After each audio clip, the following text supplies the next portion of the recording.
Okay, let's see what we're doing today. Hopefully you are looking for a little assistance in the area of building a newspaper article that freeCodeCamp offers. So if you're new to the channel, my name is Rob. I'm with freeCodeCamp, and we're just going through some of the freeCodeCamp modules where we're trying to approach it from an instructor point of view, so that way you can learn a little bit more as you're going through these problems. We're going to go through all the user stories. Everything will be chaptered out down below that you'll see.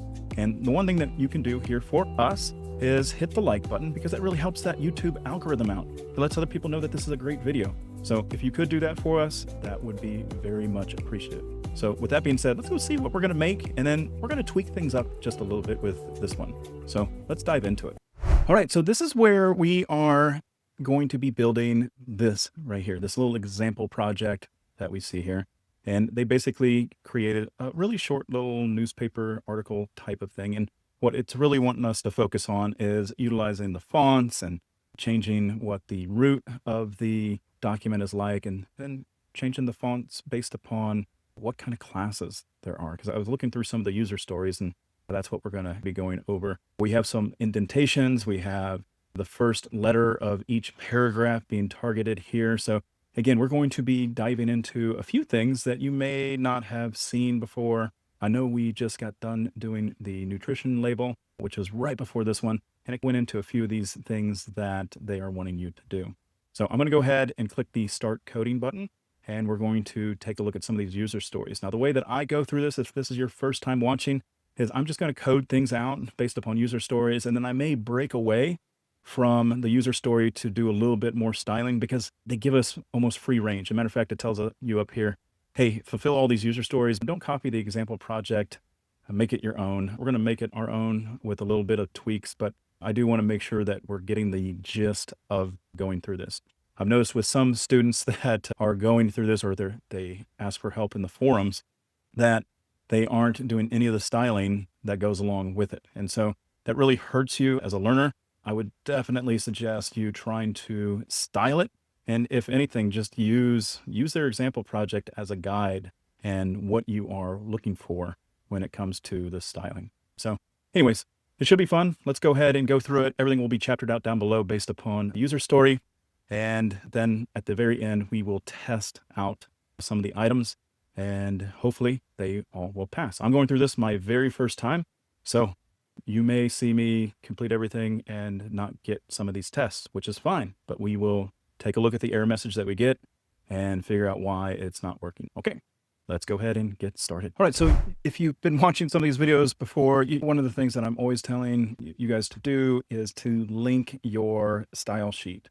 Again, so many times students will forget to do this, or they misspell it and it doesn't work, and they just keep on coding along as if it does work, and they're like, hey, what's wrong? My styles aren't showing up. You want to make sure that you link it, and then you want to test it out. So the best way to do that is, again, we're just going to use that link tag here, and it's styles, it's plural, .css is your href. Once you do that, we can open up the style section over here of the file that we're going to be using. And I'm just going to do a body tag on here. And one of the things that I tell students to do is, hey, let's go ahead and put in something that you can visually see, that you can see a change in, to make sure that it's linked properly, because you don't want to move forward if this isn't the case.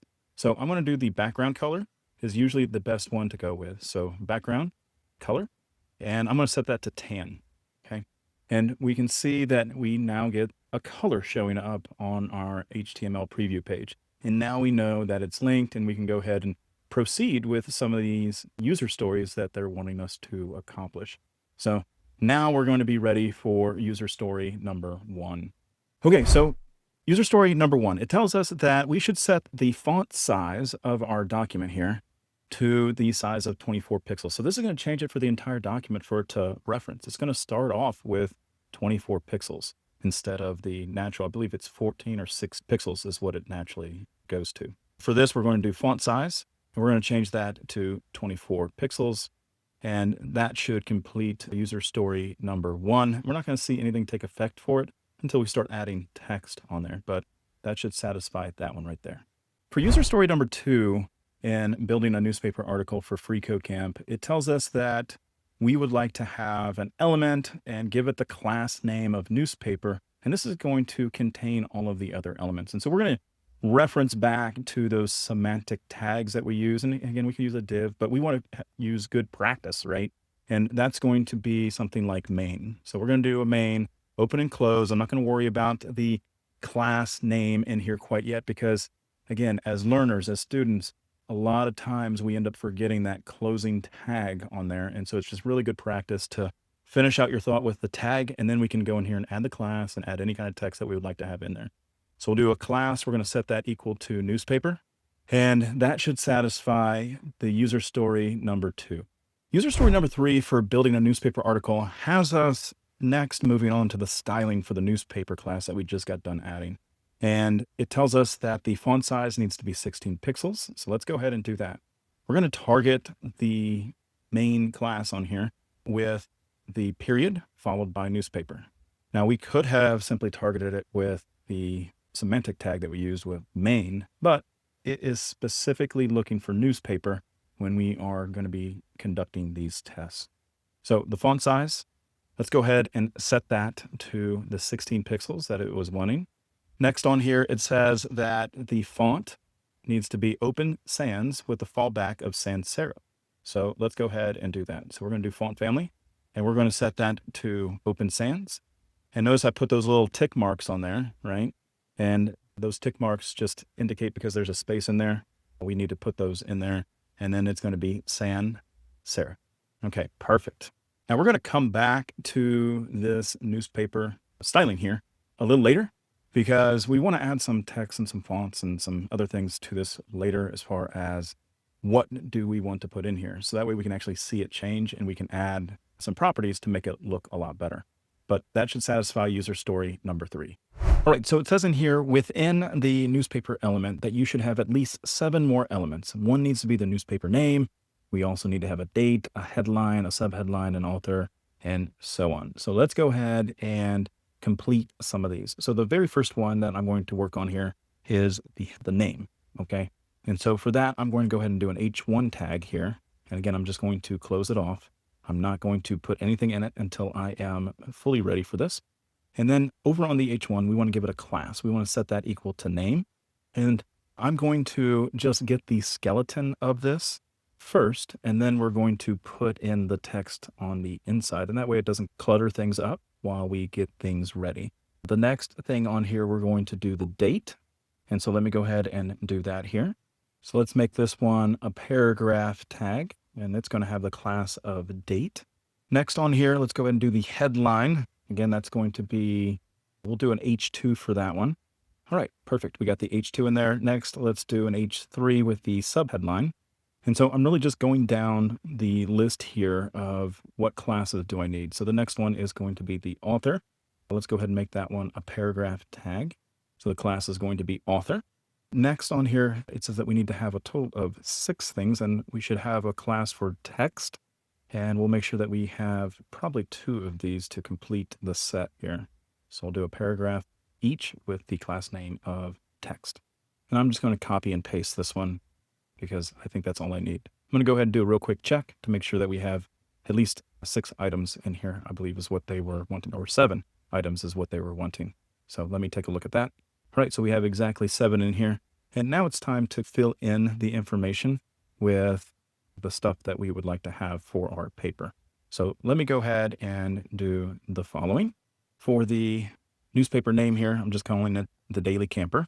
Next, let's go ahead and put in today's date, and that is May 22nd, 2025. As far as the headline goes, I'm going to do breaking what they did, and I'm going to have it say the question, are you code-blooded? ? And let me fix this part here. Give it a space. All right. Now for the subheadline, I'm going to put in here that there's a new test that can confirm whether or not if you are code-blooded. So let me capitalize these items here. Okay. Next, we want to do the author. We'll put in myself, Rob from freeCodeCamp. And then as far as the text goes, let's go ahead and add some filler text. Trying to have a little fun here where the text is all they need is a single cotton swab of your fingers. And so that way you can tell whether or not you are code-blooded. So funny. Next on here, we'll add that second paragraph. So let me go ahead and add that. Just do a little shameless plug here for the freeCodeCamp membership that we have. All right. And I believe that's all we would need to have in order to satisfy user story number 4. All right. Let's go ahead and move on to the next one. Okay, so we are done with the HTML file. So I went ahead and collapsed it, and now we are solely focusing on CSS, I believe, from here on out. Things that I would like to clean up for right now is let's make this newspaper look a little more like the newspaper that we saw in the example. And so for this, I'm first going to change the background color. So I'll do background color white, and that looks not great. So we're going to update this just a little bit. Let's go ahead and add some margins on here. And we'll do 20 pixels on top and bottom. And then we'll also go ahead and do the auto, which will make it centered left and right. So that's what we're going to do there. Next on here, let's give some padding. So we'll do padding, and we'll do padding all around. And so for that, we only need to have one number on here. We'll just do 20 pixels for it.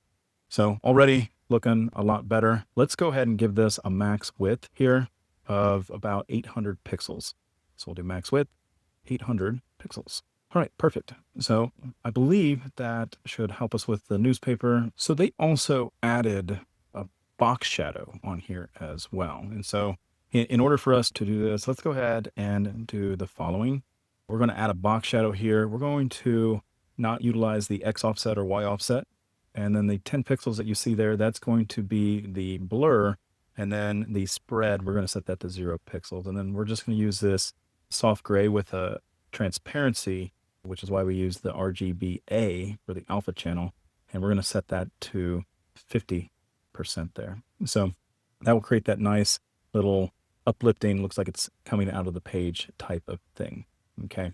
All right. Let's see what we have to do next with some of these other classes that we created. So that way we can do what it wants, but then we can also tweak it to make it our own. So that's what we're going to do next. So we're on user story number 5 here, building a newspaper article for freeCodeCamp. And one of the things that I didn't see here, and I should have, which is if we're changing anything on the root. So this kind of goes back to our very first one up here, which is the font size for the HTML document. It needs to be a certain size, which is font size 24. We're going to use this star up here to select the root, and we're going to go ahead and change the font size up here. So I did want to make sure that we do that before we move on to our step number 5, or user story number 5, because it says that the name element, so we're going to do the name element here, and it needs to be 2 times the root font here, which is, it's going to be going up to 48 pixels is what it's going to do, but we don't want to do 48 here. It says 2 times the rem. What I'm going to do is I'm going to do font size here, and we're going to do 2 rem, and that should change that to be a little bit bigger.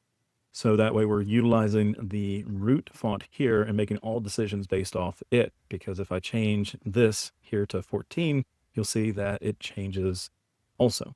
So I'm going to change that back to 24. And let's see if there's anything else on here. It says font size, and then it also talks about the font should be New Times Roman with a fallback of sans serif. And so we're going to go down here to font family, and we want to choose the Times New Roman, but we want to put that in single quotes here, Times New Roman. And then we want to have a fallback here. And so I'm going to put a comma here with the serif. And notice that because we have the space in between the words there, we have to put those little single ticks on there. And then don't forget the semicolon on these as well. That should satisfy number 5, but I would like to go ahead and add a few more things to this to get it looking a little more like the example that was given. And again, it's a great way to reuse or remember some of these properties that we have learned before. So let's make the daily camper all uppercase. And so we can do that with the text transform. So we can do a text transform, and we can change it all to uppercase. Okay. And that should make it uppercase. Maybe I misspelled something here. Let's see. There we go. I had too many P's in there. So uppercase. So that converted the entire text chain up here to uppercase. Let's go ahead and center this. And so we're going to do text align center. There we go. And then let's go ahead and give a little bit of a margin bottom on this. We'll do about 10 pixels. All right, perfect. And I think that's all we really want to do with the daily camper here. And we're going to go ahead and move on to the next part. So let's go ahead and do user story number 6 here next. All right, user story number 6. It says on here that your name and the author element should use the CSS characters to make them all uppercase. We did that one already to our H1 with the class of name. So let's go ahead and do the following, which is author, and go ahead and address it. As far as the author goes, we're going to come down here and it wants the following, the same exact thing. So let me go ahead and bring this up here. It wants the text transform to be uppercase also. That way the Rob from freeCodeCamp is all uppercase. Now, I don't know if it has anything else on here. It looks like down here we'll get to some making it bold and everything else, but I don't see anything as far as trying to make this look a little nicer. So let's go ahead and do a few things that would tweak this, and I won't step into user story number 9 here. As far as the font size for this, let's do font size, and we'll change this to 1M to get it to be a little bit smaller. And then let's go ahead and put a margin bottom on here, and let's make that about 20 pixels and see what that does here for us. Okay, cool. I think that we are good with number 6. The name and the author both are uppercased. And let's move on to the next user story here. So user story number 7, it says that use your headline element. It needs to have a font size that is 2 times the parent. Okay, let's go ahead and show you how we can work this part out here. So again, we're going to target the headline. So that's going to be easy. We just do a period headline, open up the curly brackets. Now, as far as the font size goes, whenever we're talking about 2 times, the question that you need to ask yourself is, are we talking about the parent? Or are we talking about the root? Because they're different. And so if we're targeting the parent, it says 2 times the parent, that means we are going to use the M, not the rem, but the M. Just keep that in mind when we're doing this. So we're doing font size, and then it says 2 times the parent. So 2M would be what we would want to type in here. And let's take a look at the next part on here. It says that the font size should be bold as well. So we can come over here and go ahead and give it a bold. So we're going to do font weight for that, and we're going to make it bold. Okay. All right, let's see if there's anything else that we may want to do to this. Let me go ahead and just do a quick scan here, taking a look at the example and then what we have here. All right, so let's go ahead and add a margin bottom here to this one as well. And we'll do 10 pixels. And then we'll also go ahead and add a line height to this, and we're going to set that to 1.2. All right. I believe that is good for user story number 7. Let's go ahead and move on to the next user story. So user story number 8, it says that use the subheadline element, and it should have a font weight of 100, a font size of 1.5 times the parent, and then a font size should be italicized. So let's go ahead and do all of it. As far as the selector goes, it's going to be subheadline. Next, we're opening up the curly brackets. Now, the properties that we want to target here, font weight, it gives us that. So we'll do that. So we're utilizing 100 for it. Next, it says on here that the font size needs to be 1.5 times the parent. So again, ask that question to yourself. Parent, M or rem? Parent is an M. So let's do font size 1.5 M. Okay. Now that we have the font size, next it tells us that it wants it to be italicized. We can utilize that property called font style, and we want to set that to italic. There we go. You can see that the new test can confirm your code blooded. It's italicized. Awesome. And let's see if there's anything else that we might want to do. Let's go ahead and give it a margin bottom here real quick, and we'll do 15 pixels for it, just to give a little bit of space based upon it. All right, I think that might be it as far as what we'd like to do for the sub headline. Next, let's move on to the next user story.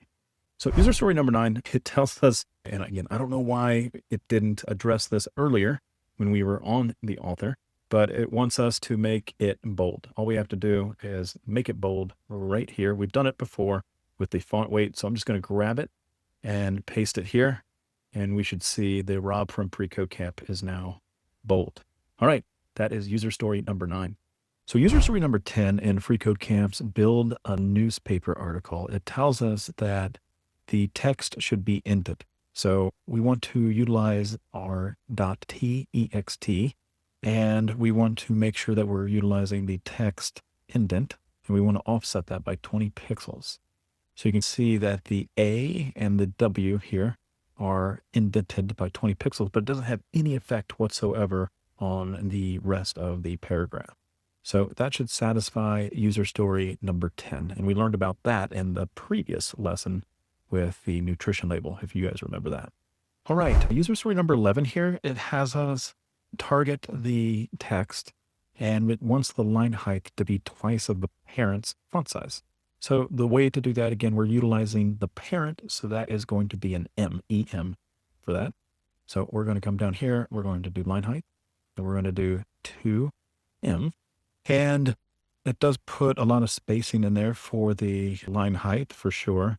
Things that we're going to do on here also for the text, because I believe that satisfies everything here.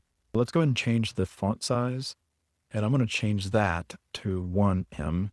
So it's a little bit smaller on here. And then we're going to do a margin bottom, and we're going to go ahead and set that to 15 pixels. All right.